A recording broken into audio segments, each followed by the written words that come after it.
محرم الحرام کی جو فضیلت ہے اور محرم الحرام کا جو احترام ہے، یہ قرآن کریم اور کئی احادیث مبارکہ سے ثابت ہے کہ یہ مہینہ بابرکت ہے،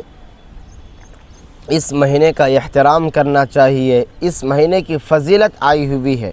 لیکن اس کے باوجود اس مبارک مہینے کو ایک جماعت منحوس سمجھتی ہے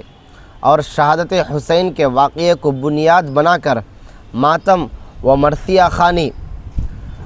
کالا لباس و تعزیہ داری، ان جیسی بدعات اور خرافات کو ثواب اور دین کا کام سمجھ کر انجام دیتی ہے۔ لہٰذا ان جیسی بدعات و خرافات سے تمام مسلمانوں کو بچنا چاہیے اور محرم الحرام میں جو کام کرنا ہے، ان کاموں کو، جو کام قرآن و حدیث اور احادیث سے ثابت ہیں، ان کاموں کو کرنا چاہیے۔ جیسے عاشوراء کے دن کا روزہ، اس سے پہلے ایک دن یا اس کے بعد ایک دن روزہ رکھیں، ہو سکے تو تمام مہینے میں جتنے بھی نفل روزے آپ رکھنا چاہیں تو نفل روزے رکھ سکتے ہیں۔